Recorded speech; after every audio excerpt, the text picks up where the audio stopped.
This is Dan Tortora here with you on site on location at Chick-fil-A Clay on 3974 State Route 31 in Liverpool, New York. And we are here for The Light Between Us, our segment proudly presented by Chick-fil-A Cicero and Chick-fil-A Clay. My guest today in The Light Between Us, Andi Szatkowski, brother of Jimmer Szatkowski, the owner-operator of Chick-fil-A Cicero and Chick-fil-A Clay. Andy, how are you? Good. How are you? Good to see you again. Good to see you too. Yeah.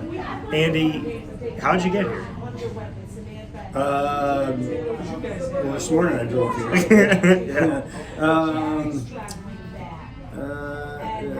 It's a long story. I think, of course, it has a lot to do with my brother. Yeah.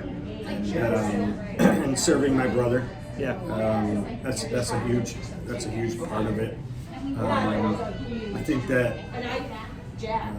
that we've always helped each other when we've been in need and stuff. And so just over time and beginning of my brother's early diagnosis, I came and helped him a lot.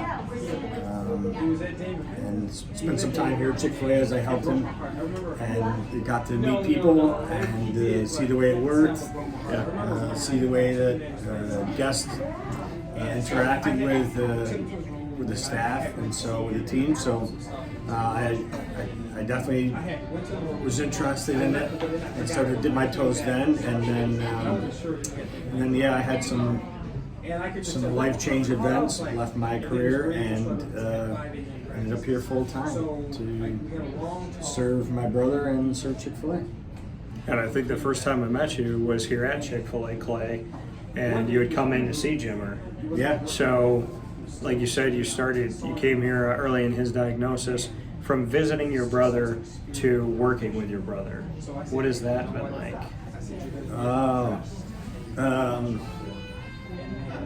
It's good. I mean, I wouldn't say that I really work with my brother. I would say that I serve the business, and I serve the standard that he sets. And so I like that a lot. That's one of the things that I like very, very much, is the intentionality of it all. And so,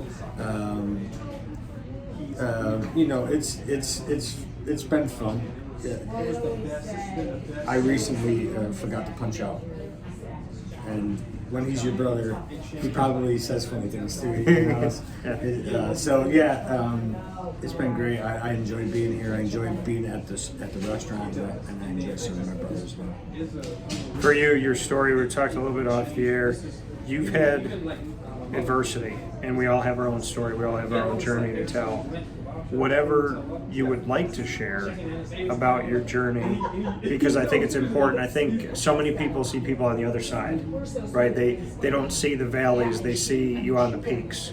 And they look at people that are successful, or they deem successful, doing well, and they say, man, they're up there, I'm down here.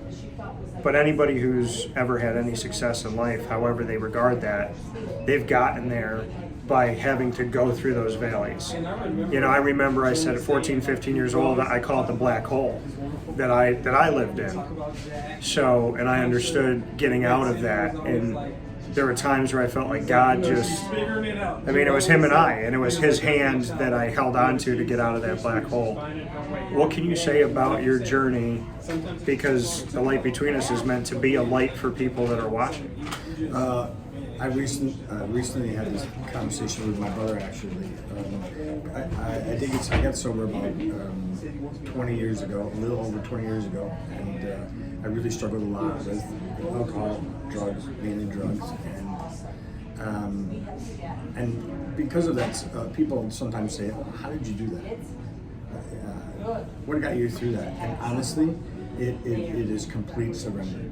I think that is the biggest thing of it all, was saying that I'm not driving the ship. There's a power greater than me, and I'm just going to relent to that. Because certainly, when I was driving the ship, it wasn't going in the direction it needed to go, and so I think that my adversity was really overcome. People, I think they look at that and they think, well, you're an awfully strong person to do something like that. But honestly, it was really about giving up. Yeah. and having willingness to listen to somebody else. So I think that for me would be, it's something I've recently asked my brother about. I aspire to have a faith as deep as his. I see his faith carry him in periods of time and in trials where I couldn't imagine it.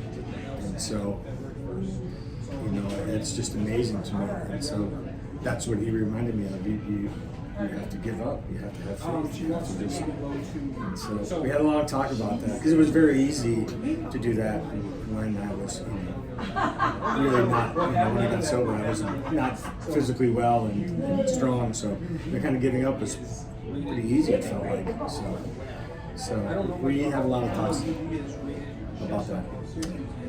Why did you want to get sober? What happened? Oh, nothing. I honestly, the day that I quit using drugs was like every other day. Had done for years, and I had quit 1,000 times over. It truly was just saying, I don't care. I'll go. It was just giving up and saying, I'll go for however long, how far, wherever it needs to happen. I give up. I can't live like this. I'll do whatever. And like maintaining that, especially after a period of time when I did feel better and I did get sober. I need to maintain that willingness, which is also connected to gratitude, all the way through my sobriety to now. Right, I have to be willing to do things that keep me sober and keep me healthy. So, what have you found that have been the tools in your toolbox to not just be sober, but to stay sober, to be consistent? What are those things? Focusing on others. This is why I love being here. Sooner or later you're going to ask me that. I know. Serving is I love it. Honestly, it allows my people pleaser to shine. Right? And I am a people pleaser, and serving here and serving at Chick-fil-A with the guests, it's so intentional. You can come in here and you can be certain that you can make somebody go home that night and think to themselves or say to their friend, well, you won't believe what happened to me today. You won't believe how kind this gentleman was at Chick-fil-A, and then that carries over into the rest of your life.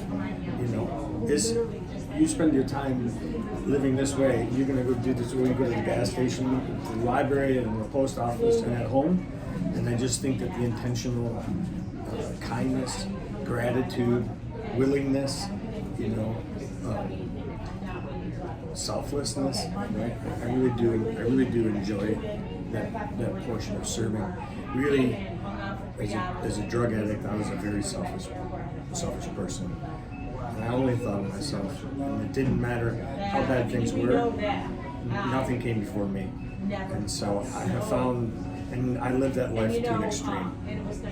And so I think that I have found living my sober life to the extreme as well helps, and Chick-fil-A really helps me do that. I feel great serving guests. I really do. I love it so much. Right? And also serving the team members, right? I can feel great working in the back house as I do in the front house. I enjoy working here so much. Chick-fil-A lives kind of on an island, it seems at times, where we talk about God here. It's safe here. It's a Christmas tree. It's not a holiday tree.